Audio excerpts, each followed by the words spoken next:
Deuxièmement, vous faites allusion à des actes de corruption, à les supposés établis, qui auraient existé longtemps avant, depuis les années 2000. Donc s'il y a des efforts en matière de lutte contre la corruption, vous n'allez pas les juger en fonction des actes supposés avoir été commis longtemps à l'avance.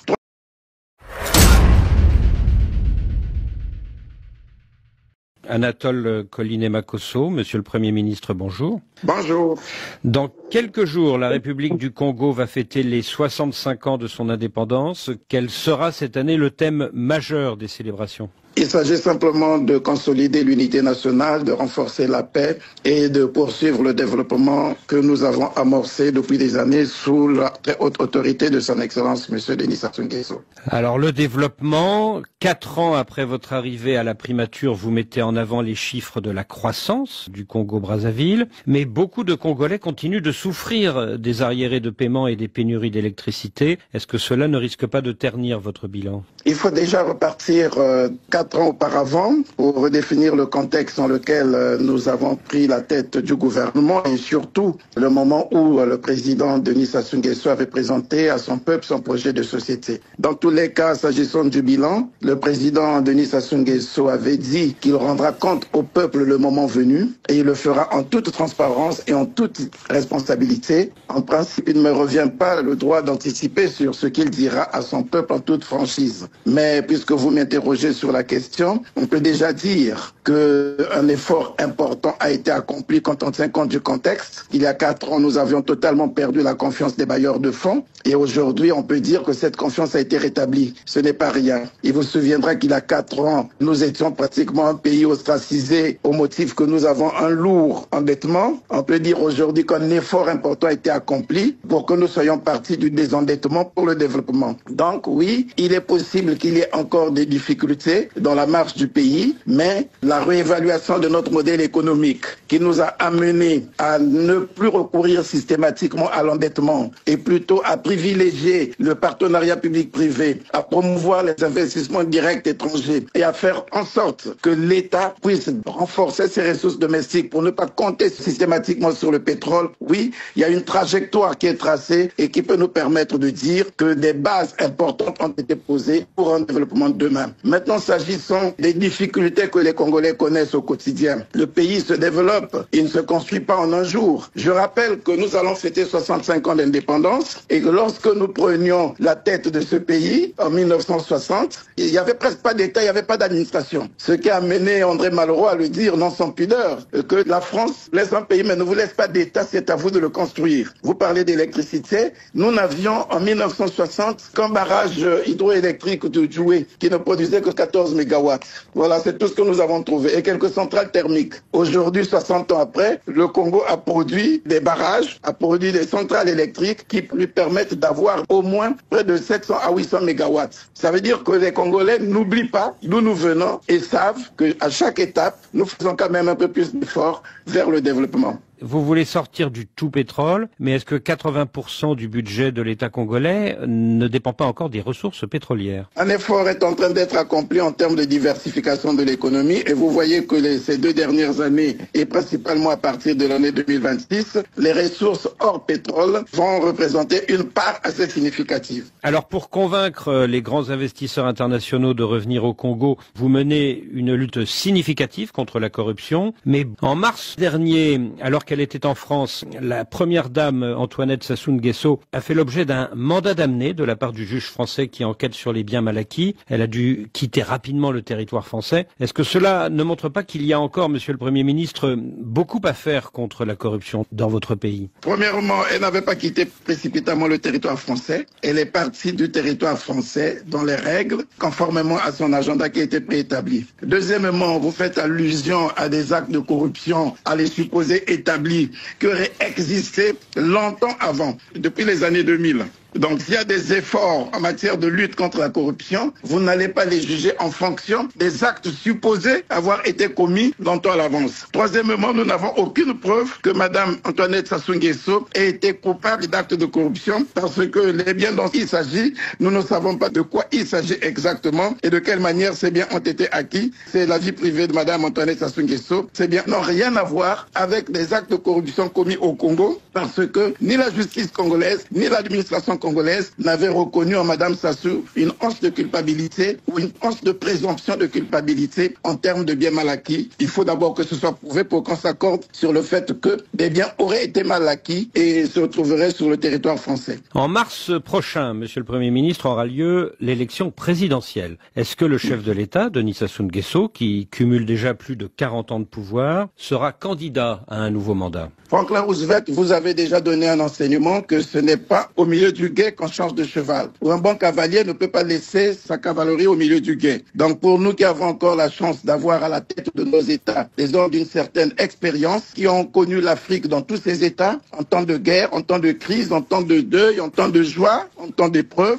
pour ces gens-là qui ont traversé toutes les épreuves avec le continent, nous ne voyons pas pourquoi nous devons nous priver de leur expérience et de leur sagesse. C'est pour cette raison que nous pensons que Denis Sassou Nguesso reste justement le candidat idéal pour continuer à mener les combats dans un environnement totalement tourmenté, pour poursuivre en profondeur et en douceur les réformes que nous avons engagées. Donc vous nous annoncez qu'il sera candidat? Je ne vous annonce rien, il a la réquisition populaire, sous réserve de ce qu'il dira lui-même, mais jusqu'à preuve du contraire, son peuple le réclame comme candidat parce que son peuple estime qu'il n'a pas besoin de subir un saut dans l'inconnu et il est hors de question pour Denis Sassou Nguesso d'être ce chevalier qui laisse le peuple au milieu du gué. Et quand est-ce qu'il confirmera cette candidature? Mais nous ne sommes pas encore en période électorale, ni de campagne électorale, ni de dépôt de candidature, donc il le fera certainement le moment venu. Depuis le lendemain de la présidentielle de 2016, deux des principaux adversaires politiques du chef de l'État, Jean-Marie Michel Mokoko et André Okombi-Salissa, sont en prison. Ils ont été condamnés à 20 ans et beaucoup les considèrent comme des prisonniers politiques. Est-ce que leur maintien en détention ne risque pas de retirer un certain crédit à l'élection présidentielle à venir?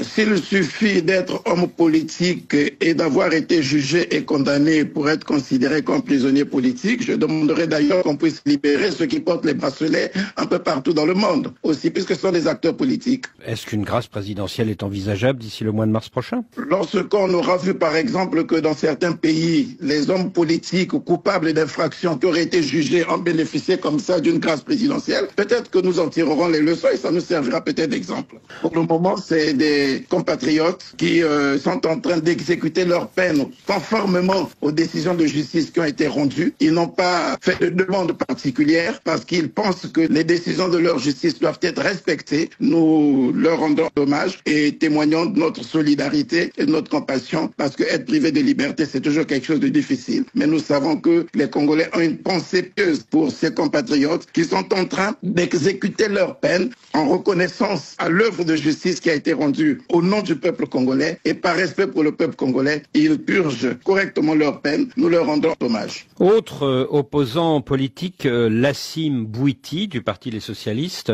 le 11 mai dernier, quelques jours après l'annonce de sa candidature, il a été enlevé chez lui par des hommes armés encagoulés, puis tabassé pendant 9 jours avant d'être relâché. Est-ce que ce n'est pas le signe qu'il règne aujourd'hui à Brazzaville une violente campagne d'intimidation contre certaines personnalités qui voudraient compétir l'année prochaine? Si on me cite un seul établissement sanitaire qui avait reçu M. Lassym Bouiti, même de passage, même en hospitalisation de jour, parce que pour avoir été tabassé tel que cela nous est rapporté, ça veut dire qu'il n'a eu la vie sauf que lorsque les soins lui ont été apportés. Il faut donc qu'on me cite un seul établissement sanitaire par lequel M. Lassym Bouiti est passé. Ou encore qu'on me cite un seul établissement de police, de gendarmerie, dans lequel M.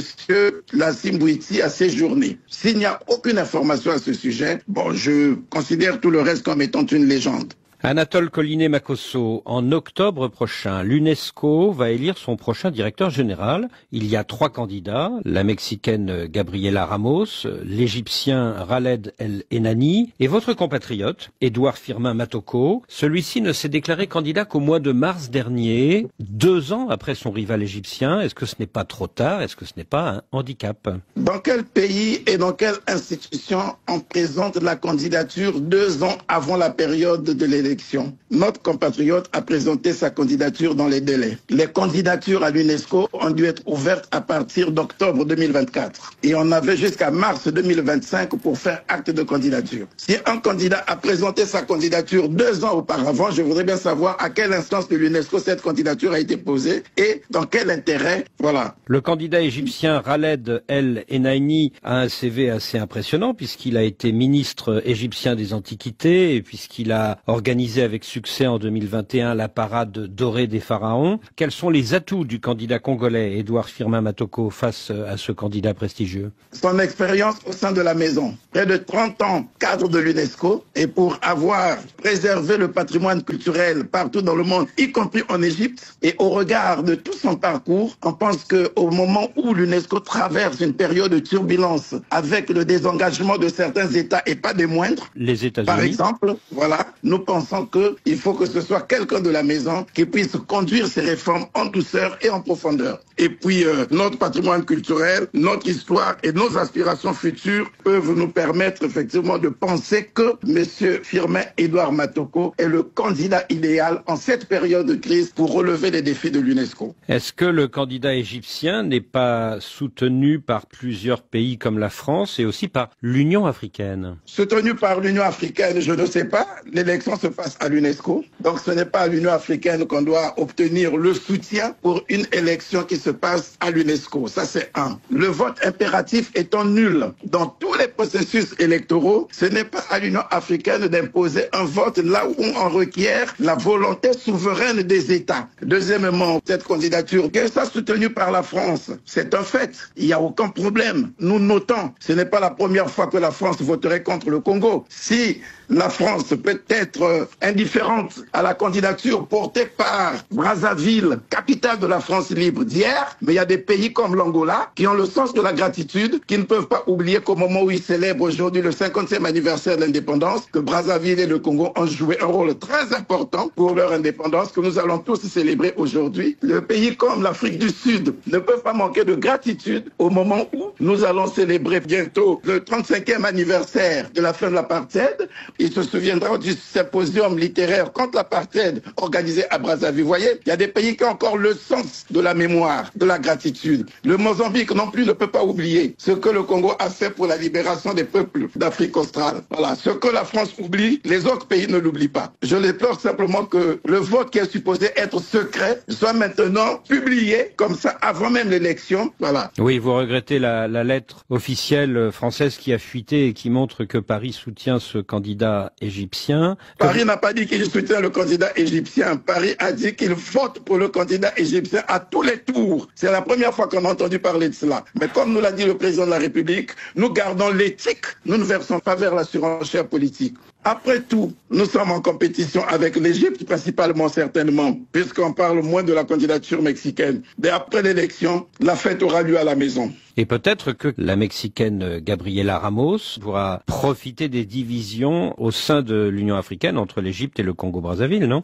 Elle pourra faire valoir aussi son expérience, parce que justement nous avons besoin dans ces périodes difficiles des gens expérimentés. Le capital expérience de la candidature mexicaine, tout comme le capital expérience de la candidature congolaise, seront un atout réel pour les défis que nous devons relever au niveau de l'UNESCO. Et en tout cas, vous comptez sur la solidarité des pays africains avec le candidat Édouard Firmin Matoko. Nous comptons sur le sens de la gratitude et sur la volonté souveraine des États à reconnaître effectivement qu'ils ont intérêt à veiller à ce que l'UNESCO soit conduite par des personnes d'une certaine expérience, et ils se rappelleront que le candidat Matoko est cette personne même. Voilà. Monsieur le Premier ministre, je vous remercie. Merci beaucoup, Monsieur Bobouvier.